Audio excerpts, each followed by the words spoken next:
बिस्मिल्लाहिर्रहमानिर्रहीम। जवाब दो के साथ मैं हूं फ़रूक वड़ाइच। पाकिस्तान में इस वक्त सब नज़रें अदालत की तरफ हैं और एहतजाज भी चल रहे हैं, मंजरनामा भी मुख्तलिफ है। आर्टिकल 63A के हवाले से जो फ़ैसला था वो कलअदम करार दिया गया। इस सारे मंजरनामे पे क्या सूरत हाल बनने जा रही है। मेरे साथ आज हमारे सीनियर सहाफ़ी तज्ज़ियाकार मौजूद हैं। सबसे पहले हसन अयूब साहब मौजूद हैं हमारे साथ, सीनियर सहाफ़ी हैं, तज्ज़ियाकार हैं। जनाब एंकर पर्सन असदुल्ला खान साहब मौजूद हैं। इमरान वसीम साहब मौजूद हैं, हमारे कोलीग भी हैं, सीनियर सहाफ़ी भी हैं। तो आज इनसे गपशप लगेगी कि क्या हालात होने जा रहे हैं। सबसे पहले हसन अयूब साहब, जनाब, ये फ़ैसला आया, बहुत सी आरा तो आई कि भाई ये हॉर्स ट्रेडिंग का कोई रास्ता खुल गया, कुछ ऐसे हो गया, ये ठीक नहीं हुआ। आपकी राय क्या? ठीक तो बिल्कुल ही ठीक हुआ। जो गलती की गई थी उसकी तस्हीह की गई है। देखें, ये फ़ैसला इसको जाना ही रद्दी की टोकरी में चाहिए था। उसकी एक ही ग्राउंड काफ़ी है, यानी आपने जो एडवाइजरी जुरिसडिक्शन और जो 186 है और 184(3) दोनों को मिलाकर आपने एक फ़ैसला दे दिया। आपने झूठा सच्चा जो भी फ़ैसला देना था आप दो अलग अलग देते। एक सदाती जो है वो रेफरेंस था और 101 184(3) की दरख्वास्त थी। अब दोनों को क्लब करके जगजा करके आपने जब ये फैसला दिया तो दोनों की जो वहाँ पर स्कोप है वो दोनों में जो आप डिसीजन देना है वो एक डिसीजन हो नहीं सकता, क्योंकि एडवाइजरी जुरिसडिक्शन में जब आप देते हैं तो आप राय दे रही है सुप्रीम कोर्ट, क्योंकि चंद फैसलों में सुप्रीम कोर्ट ने कहा है कि जो राय है वो भी बाइंडिंग है। But even then president of Pakistan के पास ये इख्तियार है कि वो राय पर अमल करे या ना करे। और अगर राय पर प्रेसिडेंट ने खुद ही राय मांगी है और राय पर अमल नहीं भी करे तो प्रेसिडेंट के खिलाफ आप कोई भी प्रोसीडिंग इनिशिएट नहीं कर सकते। प्रेसिडेंट ऑफ पाकिस्तान को इस्तिस्ना हासिल होता है, जबकि जो 184(3) है वो तो आपको पता है कि बुनियादी इंसानी हकूक़ के ऊपर जो चीज़ है। सेकंड, इसमें आपने जो आर्टिकल 95 है उसको बिल्कुल गैर मौसर कर दिया और 63A के जो टेक्स्ट जिसमें गिवन है उस टेक्स्ट को भी आपने जो है वो तब्दील कर दिया, उसका मफहूम ही बदल दिया। तो ये फ़ैसला कायम नहीं रह सकता था। ये फ़ैसला अगर चीफ जस्टिस काजी फाइज़ा की जगह जस्टिस मंसूर अली शाह साहब भी या जस्टिस जया अफरीदी भी इस बेंच में होते तो उन्होंने यही फ़ैसला करना है। अब सवाल ये आता है कि क्या जो टाइमिंग के ऊपर एतराज़ात बहुत से लोग करते हैं कि जी ये टाइमिंग ऐसी है, ये टाइमिंग ऐसी है। जब आईनी तरमीम की बात हो रही है जी देखें ना, अब देखें 2 साल से ज़्यादा अरसा गुजर गया, 2 साल ताख़ीर क्यों की गई? अब एक जमात है जो कि पहले हुकूमत में थी, उस टाइम भी उसके लोग मुनहरफ हो गए और उस टाइम जब ये मैंने ख़बर दी तो मुझे याद है एक फ़ारूक हबीब साहब थे प्लस 3-4 लोग थे उस टाइम, उनके डिप्टी इंफॉर्मेशन उनसे मिनिस्टर फॉर इंफॉर्मेशन स्टेट थे। हाँ, तो उन्होंने मुझे कॉल करके बड़ी बड़ी बहसी की थी कि नहीं आपकी खबर गलत है, आपकी खबर गलत है, ये इस तरह नहीं है, इस तरह नहीं है। लेकिन फिर अल्लाह ने जो है मुझे सुरखरू किया और वो खबर मेरी दुरुस्त साबित हुई। और ये सिंध हाउस वाली खबर भी, यानी वो भी मैंने खबर दी थी कि ये सिंध हाउस में लोगों को रख लिया गया, ये एयरवाई के ऊपर ये स्टोरीज ऑन रिकॉर्ड मौजूद है। और उसके बाद मुझे नूर आलम खान साहब, उन्होंने कहा कि बड़े जालिम आदमी होते हैं, बड़े जालिम आदमी। तो मैंने कहा जी ठीक है, मैं जालिम हूँ या जालिम नहीं हूँ, मेरा काम खबर देना है। तो मैं अभी आपको खबर दे रहा हूँ कि जो ये आइनी तरमीम है ये भी हो जानी है। अच्छा, उसकी वजह ये है कि मौलाना फजल रहमान अगर साथ नहीं भी देते तब भी नंबर पूरे थे, क्योंकि इस फैसले से पहले ही पाकिस्तान तहरीक इंसाफ के हमायत याफ्ता बहुत से लोग ऑलरेडी गवर्नमेंट के साथ राब्ते में हैं, पंजाब असम्बली से, कौमी असम्बली से और सेनेट ऑफ पाकिस्तान। कह रहे हैं कि कुछ अरकान तो राब्ते में नहीं आ रहे पाकिस्तान तहरीक इंसाफ की क़यादत के साथ, तो वो फिर कहीं पर मौजूद हैं इस्लामाबाद में या कहीं पे? देखिए, ये तो मुझे उनके वेयर अबाउट्स के बारे में नहीं है। लोग कह रहे हैं कि पंजाब हाउस के अंदर, लेकिन पंजाब हाउस के अंदर नहीं है जी। वहाँ पर वो लोग आप जिनका जिक्र कर रहे हैं तो पंजाब हाउस में किसी बंदे को उन्होंने नहीं ठहराया हुआ और ये अपनी मर्जी से लोग। इस टाइम प्रॉब्लम पता क्या है? प्रॉब्लम ये है कि ना ये आज़ाद नहीं है। ये लोग पीटीआई के लोग जो होते हैं ना, ये मादर पितर आज़ाद होते हैं और हमेशा से ये अपनी मनमानी करते हैं, क्योंकि इनको जो ड्यू रिस्पेक्ट है, पीटीआई बड़ी कॉम्प्लेक्स जमात है। देखने में अरकान असेंबली के बारे में कह रहे हैं, अरकान असेंबली की बात कर रहा हूँ। पीटीआई कैसे हम कह सकते हैं कि मादर पितर आज़ाद हैं? जी वो आज़ाद है ना जी, उनकी मर्जी है। जब वो हुकूमत में थे तब भी उन्होंने अपनी मर्जी की, पार्टी को छोड़ गए।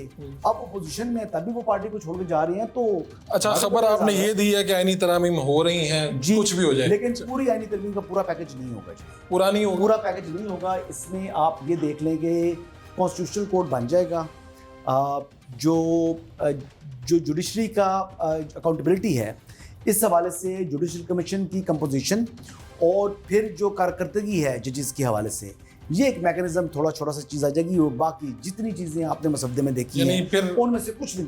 रावी ने चैन ही चैन लिख दिया। असदुल्ला खान साहब, ये सारी बात आपने सुन ली। ये जो राय है कि जी इस फैसले के बाद कोई रास्ता खुल गया ऐसा कि अब कोई नोटों की बारिश हो जाएगी, वो आपकी क्या है?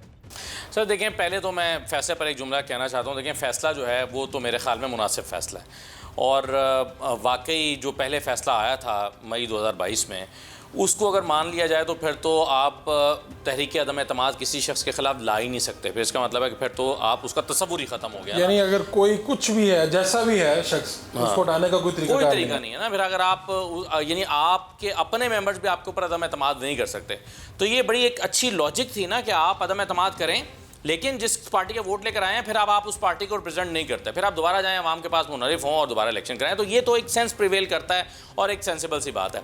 वो फैसला भी शायद मखसूस हालात में आया था, लेकिन ये सवाल पैदा होता है कि क्या आज का फैसला भी मखसूस हालात में नहीं आया? आज जो जिस तरह से ये फैसला, जिस जल्दबाजी में, जिस उजलत में और जिस बहस के मौजूद होते हुए कमेटी की जिस तरह से तश्कील की गई, आप देखें ना, काजी फ़ायज़ साहब को आए हुए भी 2 साल होने वाला है ना। तो काजी फ़ायज़ ईसा साहब जो हैं, उन्होंने आज तक ये फैसला, इसकी रिव्यू क्यों नहीं लगाया? ये बहुत इंपॉर्टेंट था ना, 2-2.5 साल से बड़ा हुआ है। एक इंपॉर्टेंट इवेंट के करीब जाके ये हुआ। जब इस आईनी तरमीम होने थी, ये बुनियादी तौर पर तो आईनी तरमीम का पेट भरने के लिए ये फैसला या उसकी ज़रूरत को पूरा करने के लिए लाया गया ना, इसमें तो कोई शक नहीं है। और आज जो अली ज़फ़र साहब ने नुक्ता उठाया अदालत में, उन्होंने मुफादात के टकराव की बात की, और तो उसमें क्या एक रैशनल मौजूद नहीं है कि आईनी तरमीम जजेस की मुद्दत मुलाजमत को तोसीदें उसमें शामिल दी जा रही है, जिसके बेनिफिशरी काजी फ़ायज़ साहब होंगे। अब वो उसके बेनिफिशरी होंगे और उसके लिए आईनी तरमीम के लिए 63A का फ़ैसला ज़रूरी है। तो क्या इस बेंच में पे खुद चीफ जस्टिस काजी फ़ायज़ साहब को बैठना चाहिए था? जैसे मुनीब ने जो ख़त लिखा है, वो कहते हैं कि इस सिलसिले में जो कमेटी की मीटिंग हुई थी, उस मीटिंग में अगरचे बेंच पर इत्तफाक तो नहीं हो सका था, लेकिन उस वक्त जो प्रपोज़ किया था काजी फ़ायज़ साहब ने बेंच, उस बेंच को उन्होंने प्रपोज़ किया था कि इसको हेड करेंगे मंसूर अली शाह। लेकिन हैरानकुन तौर पे बाद में उन्होंने बेंच तश्कील दे के खुद उसकी सरबराही ले ली। तो ऐसा क्यों किया काजी फ़ायज़ साहब ने?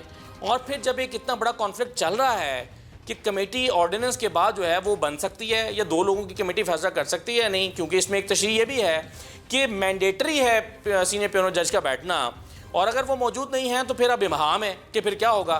तो ये फैसला क्या फ़र्द वाहिद कर सकता है कि जी 2 लोगों से कोरम पूरा हो रहा है? यानी ऑर्डिनेंस ये कह रहा है या एक्ट ये कह रहा है कि चीफ जस्टिस होंगे, सीनियर प्यूनो जज होंगे, और तीसरे का इख्तियार चीफ जस्टिस को दे दिया गया है। तो जो दूसरी इसमें शर्त है वो पूरी नहीं हो रही, सीनियर प्यूनो जज मौजूद नहीं है। तो जब वो मौजूद नहीं है तो उसका हल कैसे निकलेगा? उसका हल निकाले बगैर आपने बेंच बना दिया, और फिर बेंच बना के और उस पर जितने एतराज़ात आते रहे, मसलन मुफादात के टकराव की जो बात हुई है, उसका चीफ जस्टिस ने जवाब दिया कि हम आपके इस मामले को रिकॉर्ड का हिस्सा ही नहीं बनाएंगे, और इसको हम ना आपको सुनेंगे ना इस बात को, ना इसको रिकॉर्ड का हिस्सा बनाएंगे। आपने पहले सांस में ये भी कह दिया कि ये फैसला ठीक है, लेकिन साथ में जो चार्जशीट दी है काफ़ी तवील है। वो मैं इमरान वसीम से साहब ने ये कहा था कि ये मफरूज़े पर मबनी बात है, कि उन्होंने कहा जी मेरे इल्म में नहीं है कोई आईनी तरमीम आ रही है, और अगर आ रही है तो आप पार्लियामेंटेरियन हैं। जी उन्होंने कहा अगर आ रही है तो अली ज़फ़र साहब आप सेनेटर हैं, पार्लियामेंटेरियन हैं, रोकिए उसको। ठीक बात है ना, आप अपने मैदान में करें। इमरान वसीम साहब, ये जो सारी असदुल्ला खान साहब ने बात की, मफादात का टकराव, टाइमिंग, ये सब बातें आप तो सुप्रीम कोर्ट में होते हैं, देखते हैं, ये सब बातें कहाँ तक दुरुस्त हैं? फ़ारूक भाई, जब बात ये हो जाती है ना कि फ़ैसला बिल्कुल दुरुस्त है, तो फिर टाइमिंग की बात बहुत पीछे रह जाती है। अगर कॉन्स्टिट्यूशन को रीराइट किया गया है या कॉन्स्टिट्यूशन में कोई वर्ड शामिल कर दिए गए हैं जो कि कानून साज़ ने शामिल नहीं किए थे, तो फिर ये बहस जो है ला हासिल है कि वक्त क्या है। लेकिन चलें, टाइमिंग पर भी अगर हम आ जाएं, तो जब मिनॉरिटी में थे काजी फ़ायज़ ईसा, तो उन्होंने तो बेंच फिर प्रपोज़ कर दिया था, अक्सरियत वाले उसको मान लेते, उसको बेंच को हेड करते। मंसूर अली शाह साहब, उसमें याया फरीदी साहब थे, उसमें मुनीब अख्तर साहब थे, मंदू खेल साहब थे, एक और जज साहब थे, और कहा गया था काजी फ़ायज़ की जानिब से कि 10 दिन के अंदर आप इस नज़रसानी की दरख्वास्त को सुन लें। जुलाई का महीना चल रहा था, तो आप उसको सुन लेते। अगर आप मखसूस नशिस्तों के केस में बैठ के जब आपको हुकूमत आके बताती है अब टाइमिंग की बात की, तो फिर टाइमिंग की बात भी सुन लें। फ़ारूक साहब, ये रात की तारीकी की बात भी होती है कि हुकूमत रात की तारीखे में अमेंडमेंट लेके आ रही थी। क्या हुकूमत ने जज साहबान को नहीं बताया था कि हम कोई तरमीम करना चाहते हैं, जुडिशल कमीशन की कंपोजिशन को चेंज करना चाहते हैं, हम कोई आइनी तरमीम लेके आएंगे, उसमें जजेस की जो रिटायरमेंट एज है उसको बढ़ाएंगे? उसका नतीजा क्या निकला था? उसका नतीजा ये निकला था कि तीसरे दिन अदालत की जानिब से एक हुक्म इम्तना आ गया था और उस हुक्म इम्तना के नतीजे में वो भी अपनी मुनफरद नौयत का एक हुक्म इम्तना था। 5 मिनट बेंच नहीं था वो, ये बात छोड़ें उसको, जितना भी बेंच था, आप उसमें ये देखें कि हमेशा हमने देखा है अदालतों में 14 साल हो गए रिपोर्टिंग करते। जब कोई रुकने असम्बली डिस्क्वालीफाई हो जाए ना, नीचे ट्रिब्यूनल से सुप्रीम कोर्ट में फैसला आता है, फौरी तौर पे उसको रिस्टोर करते हैं। सुप्रीम कोर्ट अपील में रिस्टोर करती है, हुक्म इम्तना जारी करते हैं। कासिम सूरी साहब आपके सामने है, कितना अरसा गुजार के गए हुक्म इम्तना पे, कुछ भी नहीं हुआ, अपना टेनोर एक तरीके से पूरा कर गए। तो अदालत ये कहती है कि जो हल्का है वो उसकी नुमाइंदगी रहे।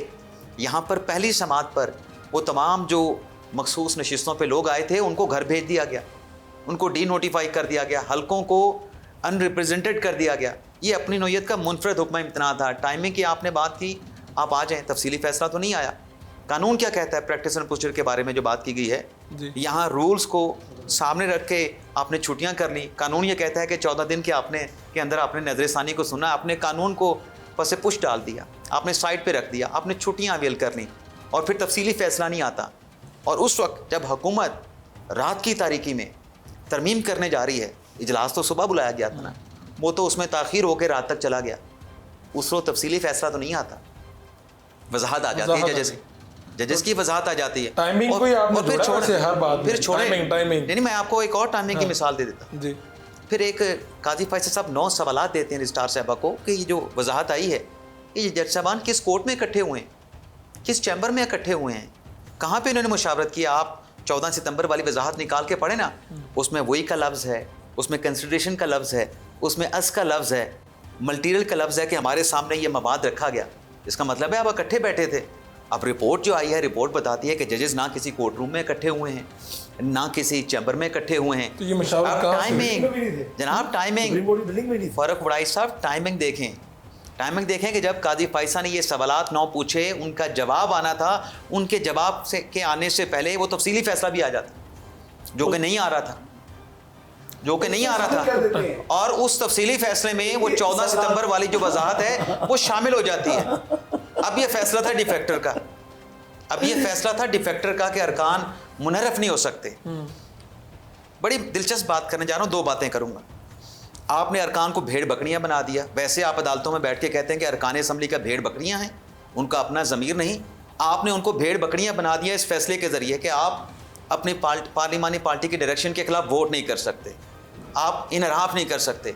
जजेस ने खुद इनराफ किया, जजेस ने खुद इनराफ किया। अगर अरकान इनराफ करने पे डिस्क्वालीफाई कर सकते हैं, जजेस के लिए क्या सज़ा होगी मुनरफ होने पे? क्या बंदियाल साहब ने 2015 में जो व्यू लिया था आर्टिकल 63A के हवाले से, इस 63A के फैसले में उससे इनराफ नहीं किया? कि वो पहले तो उसकी अंडरस्टैंडिंग ठीक नहीं हुई थी 2015 के फैसले में, अब मेरी एक्चुअल अंडरस्टैंडिंग है कि ये पार्लिमानी पार्टी की डायरेक्शन होनी चाहिए। ये भी इनहराफ है। अब इजाज़ुल एहसन साहब ने 2021 में जो मिनॉरिटी व्यू लिया कि अगर आप कॉन्स्टिट्यूशन को रीड इन जाके करेंगे तो उसके जो असरात हैं बड़े तबाहकुन होंगे, तो आप देखें कि इसमें रीड इन नहीं किया गया 63A के फैसले में कि वोट आपका डाला जाएगा, गिनती में शुमार नहीं होगा, आप घरे चले जाएंगे, आप डी सीट हो जाएंगे। तो तबाहकुन असरात तो हमने उसके देखे कि हमजा शहबाज शरीफ की हुकूमत चली गई। एक शॉर्ट कमर्शियल ब्रेक से वापस आएंगे, गुफ्तगू यहीं से चलेगी। Welcome back. मैं आइनी तरामीम पे आपकी राय तो आई, खबर आ गई, बल्कि आपकी राय जानना चाहता हूँ कि आइनी तरामीम, ये भी बात होती है कि जी तासुर ये है कि हुकूमत इस वक्त सारा कुछ जो कर रही है, मकासद हैं पीछे, चीफ जस्टिस की एक्सटेंशन, ये वो, खबर क्या है कि क्या वाकई काजी फायद हिस्सा? पहली बात तो ये है ना, ये मफरूज़ों पर मबनी बात है ना। एक तो अगर वो कॉन्स्टिट्यूशनल कोर्ट में जाएंगे तो वो उनकी एक्सटेंशन नहीं है, अपॉइंटमेंट होगी। नहीं, ये खबर कहाँ से आई कि वो जाएंगे? पहली बात तो ये है ना, एक बात तो मैं ये कह रहा हूँ कि क्या अगर एक्सटेंशन तो हो ना, अगर वो सुप्रीम कोर्ट के ही चीफ जस्टिस बरकरार रहें और मुद्दत मुलाजमत में तोसी हो जाए, उसको तो आप कहेंगे एक्सटेंशन। अगर वो कॉन्स्टिट्यूशनल कोर्ट जो कोई नया कोर्ट बन रहा है, उस कॉन्स्टिट्यूशनल कोर्ट में अगर जाते हैं तो वो क्या होगी? अपॉइंटमेंट। तो अब अपॉइंटमेंट और एक्सटेंशन में ज़मीन और आसमान का फ़र्क होता है, ठीक है जी? ये तो अब सबको पता है जी। एक्सटेंशन में और अपॉइंटमेंट में बड़ा फ़र्क है। बड़ा फ़र्क अब है। किसी की अगर अपॉइंटमेंट होती है और वो क्राइटेरिया अपॉइंटमेंट के लिए रखा जाता है, और अगर उस मियार के ऊपर चीफ जस्टिस काजी फाइज साहब पूरा उतरते हैं, अगर उनको उसमें शामिल ये बता दिया गया है, अच्छा, और अगर उन्हें ये बता दिया गया नहीं, ये खबर नहीं आई नहीं जी, अभी तक उनसे बात नहीं हुई। ठीक, मैं आपको ये खबर दे रहा हूँ, अभी तक इस मामले को ना ही चीफ जस्टिस काजी फाइज साहब के सामने रखा गया है, क्योंकि अभी बात यह है कि काजी साहब की, और काजी साहब बनना भी नहीं चाहते, इस बारे में क्या खबर है? उस नई अदालत के चीफ। ये बात इसलिए है कि काजी साहब के सामने जब ये मामला आया नहीं है तो इस पर अभी उनकी राय नहीं हो सकता है तो उन्होंने जब राय सोचा भी ना हो कि मैं जब राय आएगी तो उसके ऊपर ये बात यकीनी तौर पर वो करेंगे। लेकिन अगर मेरी बात सुन रहे हैं चीफ जस्टिस काजी साहब के प्लेटफॉर्म से तो आई रिक्वेस्ट हिम कि अगर उनको अपॉइंट किया जाता है ऐसा चीफ जज ऑफ फेडरल कॉन्स्टिट्यूशनल कोर्ट तो उन्हीं को ही बनना चाहिए, क्योंकि वो एक बेहतरीन जज हैं, वो एक अच्छे इंसान हैं। उनका कोई ऐसा फैसला 63A वाला फैसला उनके जो क्रेडिट के अंदर नहीं है, उनके क्रेडिट के अंदर जी मैं अपनी राय का इज़हार करूँगा। और ना ही कोई ऐसा फैसला जो मखसूस नशिस्तों वाला फैसला है जो कि अगेन आपने कॉन्स्टिट्यूशन को रीराइट किया है। आर्टिकल 51 को देखें आपने, जो है वो उसकी जो प्लेन टेक्स्ट है आप उसको पढ़ें तो उससे वो पढ़ें और फिर फैसला पढ़ें तो उसमें भी ज़मीन और आसमान का फ़र्क है। तो आईनी तरमीम में कहीं पे लिखा है एक्सटेंशन की बात आई है? आईनी तरमीम में कहीं देखने का मौका मिला किसी? सर आईनी तरमीम का जो मसवदा नया आने वाला है वो creation of constitutional federal constitutional court है। ठीक है। उसमें इस वक्त तक सिर्फ ये है, प्लस देखिए जो आप मसवदे देख रहे हैं ना जी जी ये वो मसवदा नहीं है, ये बड़ा ही मुख्तसर सी चीज़ है, बड़ी सिंपल सी चीज़ है।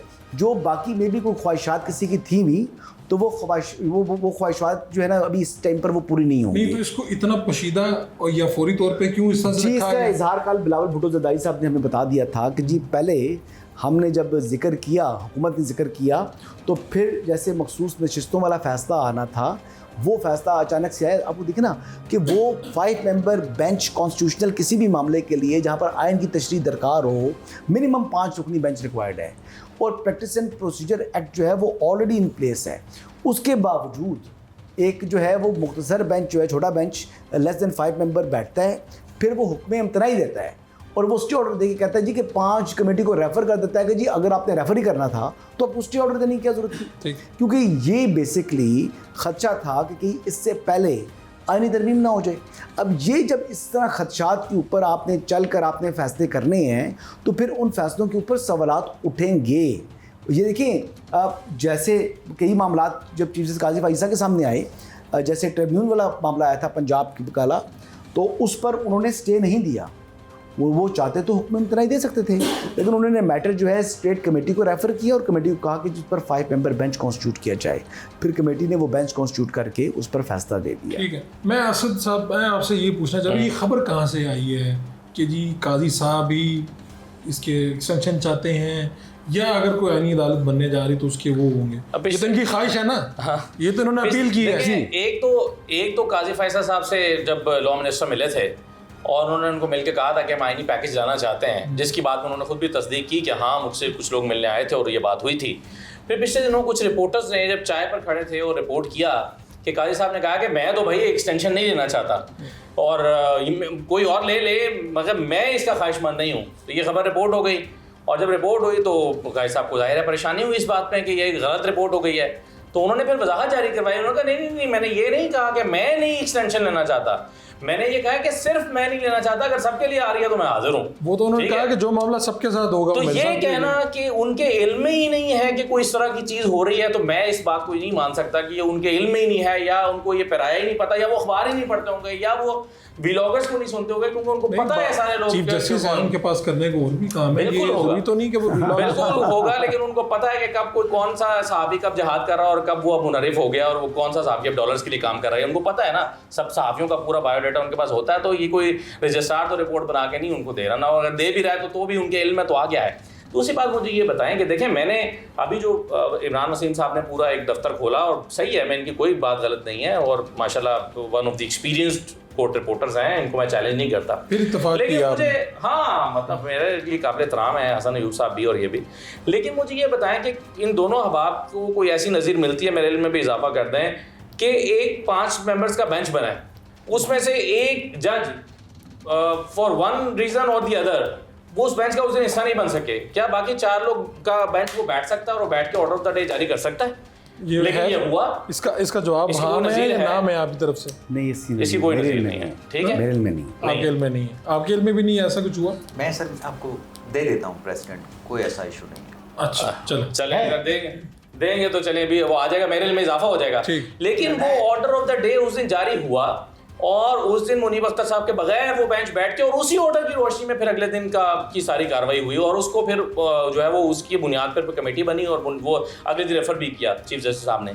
तो मेरा कहने का मतलब ये है कि अगर माजी में चीज़ें गलत होती रही हैं, मतलब वो हमने सुना होगा कि मैं जब बहू थी मुझे सास अच्छी नहीं मिली, जब मैं सास थी मुझे बहू अच्छी नहीं मिली, तो यहाँ चीफ जस्टिस साहब जब सीनियर प्यूनर जज थे या जज थे तो इनकी चीफ जस्टिस के साथ नहीं बनती थी और जब चीफ जस्टिस हैं तो इनकी अपनी जजेस के साथ नहीं बनती है।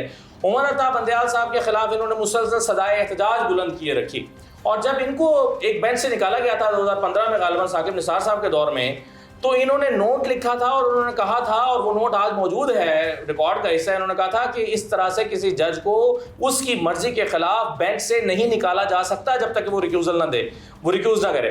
और उस बेंच में जस्टिस मंसूर अली शाह भी शामिल थे और जस्टिस मंसूर साहब ने भी नोट लिखा था और कहा था कि जस्टिस काजी फैसला ठीक कह रहे हैं। तो आज मुझे बताइए, अगर उस वक्त साकिब निसार ने गलत किया था जब वो चीफ जस्टिस थे, तो आज जब आप काजी फैसला साहब चीफ जस्टिस हैं, तो बजाय इसके कि इन मामलों को रिजॉल्व करें, रिजॉल्व किए बगैर कैसे वो जस्टिस अमीनुद्दीन साहब, काबिल एहतराम जस्टिस अमीनुद्दीन साहब को साथ मिलाकर अपनी मर्जी के वो फैसले कर सकते हैं जो शायद इतने मुतनाज़ चीज़ें जो है वो कमेटी के सामने, कोर्ट की फुल कोर्ट मीटिंग बुलाने में हर्जी क्या है जब एक का मौजूद है। अब आप देखें ना, अगर कल को कोई बैठ जाता है, अक्सरियती बेंच बैठ जाता है 10 लोगों का, और जैसे जस्टिस सज्जाद अली शाह साहब के खिलाफ एक अक्सरियत बेंच बैठा था, तो क्या होगा? कोशिश बड़ी हुई है, इसके बारे में बता दूं, कोशिश बड़ी हुई है ऐसा बैठाने की, फिर वो नहीं बैठे। अच्छा जी, कोशिश हुई है। चले अभी बड़े, मैं आपको ये बात जो है ना गारंटी से बता रहा हूँ, बड़ी कोशिश हुई है। अच्छा, मेरी खबर ये है कि अभी कोशिश नहीं हुई, अभी होनी है कोशिश। बड़ी ख्वाहिश थी और बड़े जनाब एक किस्म के जो है ना वो हरकत में लाने की कोशिश की गई, लेकिन हाउस इन ऑर्डर है या नहीं काजी फैसला साहब, ये बताएं।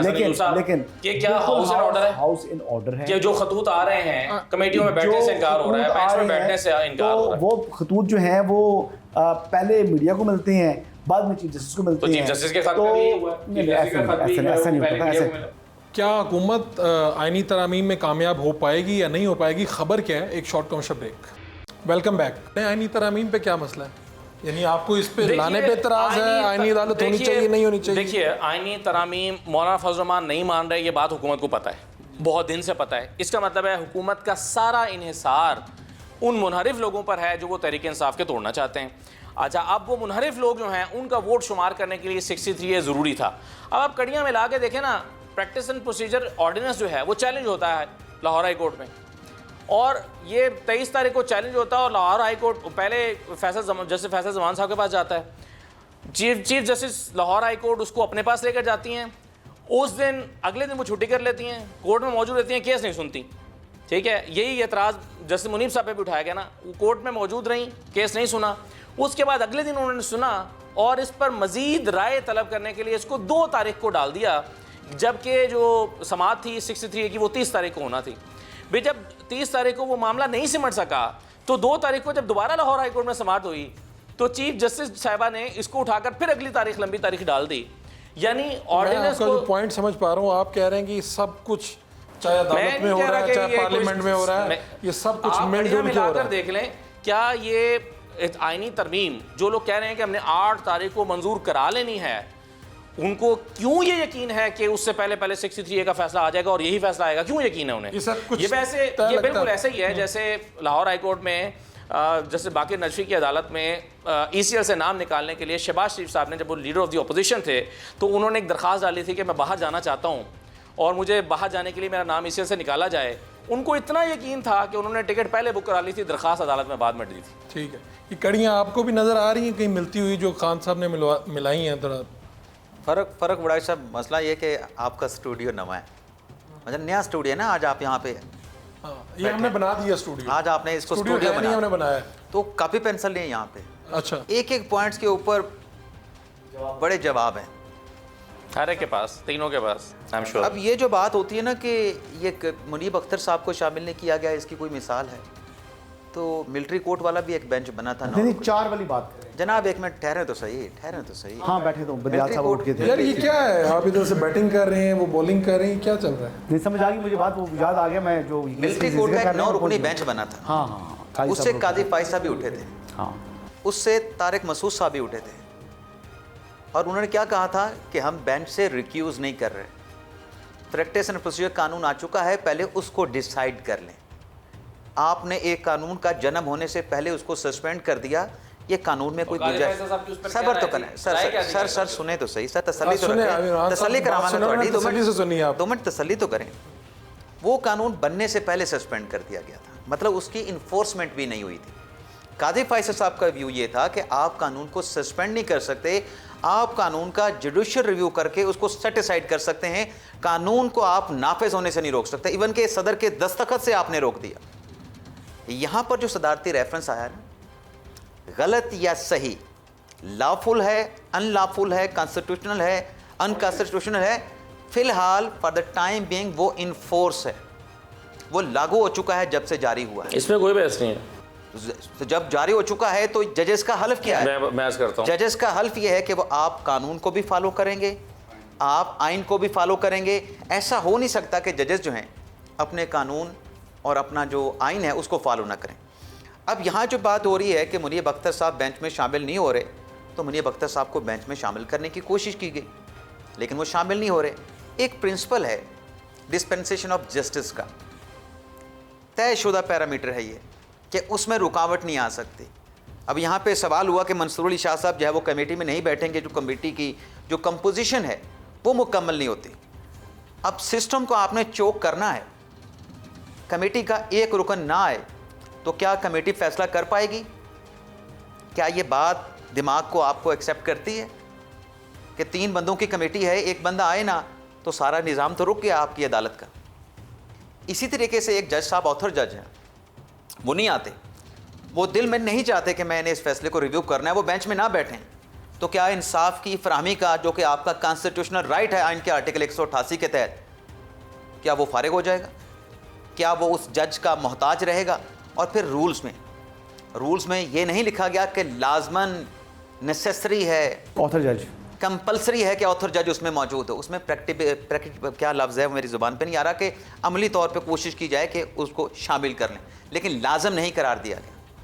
और जहाँ तक बात है कि ये आइनी तरमीम आती है, आइनी तरमीम का तो अभी किसी जगह पे मसवदा मौजूद नहीं। आप लोगों ने जो पढ़ा है कहाँ से पढ़ा है? नहीं, अभी जो नई आइनी तरमीम की बात हो रही है उसकी बात है, उसका नया को तो कोई मसवदा नहीं आया ना। बात यह है, हम यहाँ पे जो कह रहे हैं कि काजी फायसा इस आइनी तरमीम के बेनिफिशरी होंगे, हम कैसे कह सकते हैं? हम साफ़ी हैं, ज़िम्मेदार हैं, अल्फाज के इस्तेमाल में हमें मोहतात होना चाहिए। हम ये कह सकते हैं कि अगर आइनी तरमीम आती है, कॉन्स्टिट्यूशनल कोड बनती है, तो काजी फायसा उसके बेनिफिशरी हो सकते हैं, ना के होंगे। इतना यकीन कहाँ से आता है? हो सकते हैं और होंगे में बड़ा ज़मीन आसमान का फ़र्क होता है। अभी मैंने तो उनको कोट किया ना, अली जफर साहब ने कहा है कि मुफादात का टकराव है। मैं वैसे बात कर रहा हूं, मैं वैसे एक बात कर रहा हूं, तो मैंने तो नहीं करते हैं, कोट ही करते हैं। हां, तो मैंने तो नहीं कहा कि वो किसी की मुंह डाल दो बात। ये तो हसन अयूब साहब ने खबर दी है ना, कानूनी मारीन के मुंह ये तो हसन अयूब साहब ने खबर दी है कि नई कॉन्स्टिट्यूशनल कोड बनेगी। काजी फैसल साहब जो है ना, खबर उनके उन्होंने अपील मैं भी दे देता हूं, काजी साहब से खबर ले, खबर मैं भी दे देता हूं। हां जी, खबर जैसे ये कह रहे हैं कि हुकूमती इत्तेहाद तो ठान के बैठा है कि हमने आइनी तरमीम करनी है, और ख्वाहिश भी है कि हमने काजी फैसल साहब को उसमें बिठाना है, लेकिन उसमें 2 चीज़ें हैं। एक तो यह है कि आपने नंबर कैसे पूरे करने। आप कौमी असम्बली में तो पूरे कर लेंगे, हसन भाई ने पूरे करवा दिए, हमारे दोस्त हैं। सेनेट में नंबर पूरे करने का इशू है, सेनेट में आप कैसे पूरे करेंगे? लेकिन आप पूरे कर भी लें, ये बात आएगी कंसेंट पे कि क्या काजी फैसल राज़ी हैं उस अदालत के पहले सरबराह बनने के लिए। अभी तक वहाँ से ना रुजू किया गया है, ना उनको बताया गया है। इनकी ख्वाहिश ज़रूर है, जो तरमीम लाना चाहते हैं इनकी ख्वाहिश ज़रूर है। ये कैसे पता चलती है इनकी ख्वाहिश?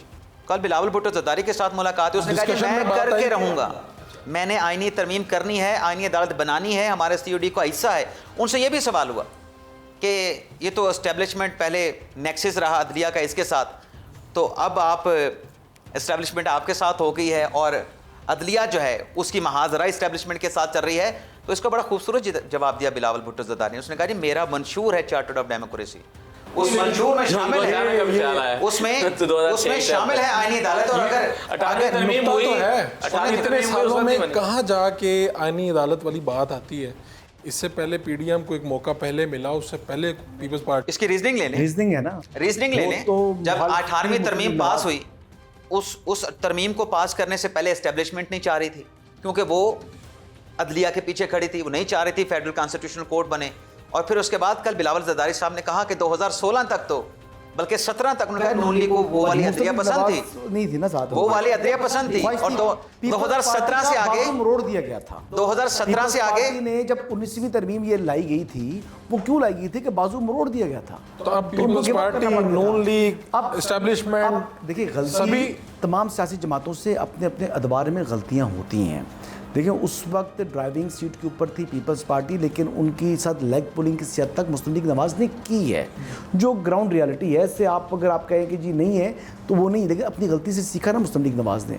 और फिर जो साकिब निसार साहब हैं, साकिब निसार साहब को तो जज ही नवाज शरीफ साहब ने बनवाया था, लेकिन फिर वो उनको गलती का एहसास हुआ ना, फिर साकिब निसार ने इस मुल्क के साथ जो कुछ किया वो आपने भी देखा, मैंने भी देखा। अब वो बिलावल ने बड़ी राइटली सेड कि जनाब ये एक तो कराची बदअमनी केस कभी ख़त्म नहीं होता, हमेशा से चलता हुआ आ रहा है।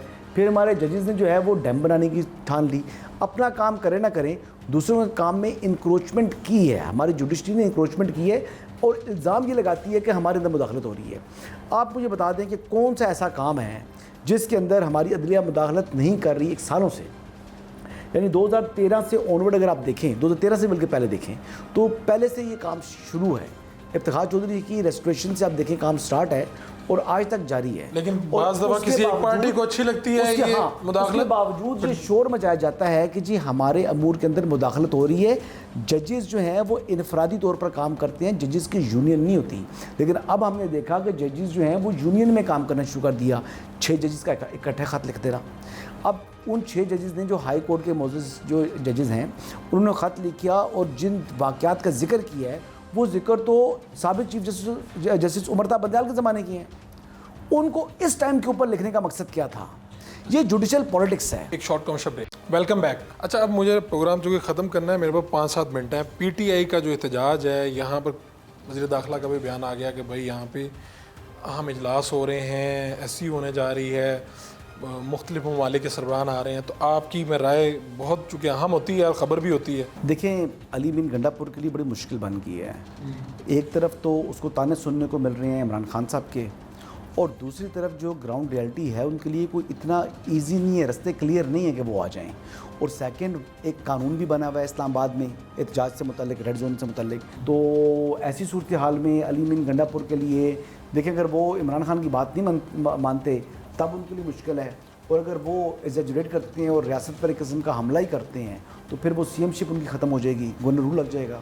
तो ऐसी कोई भी कंडीशन हो सकती है। असदुल्ला खान से ये कहा गया कि भाई हम पूरी तैयारी से हैं, अगर आपने आना है तो फिर आप आ जाएं। और ये भी तो देखें ना, टाइमिंग बड़ी अहम है। ये कहते हैं जी पहले भी धरना दिया था चीनी सर, सरकार। 2 चीज़ें मैं अर्ज़ करना चाहता हूँ। देखें, एक तो यही शोर मचाया ना कि अली बिन गंडापुर को पैगाम दे के भेजा गया इमरान खान के पास और कहा गया कि ये इतना नाजुक मौका है, ये एहतजाज ना करें।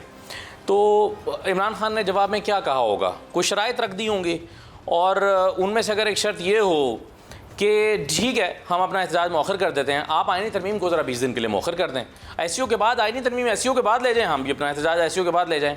हुकूमत कहती है कि नहीं, आप एहतजाज मौखर करें, हम आईनी तरमीम मौखर नहीं करेंगे, क्योंकि बिलावल साहब जो 12 साल से सोए हुए थे, 2006 से लेकर अब तक कितने हो गए, 18 साल हो गए।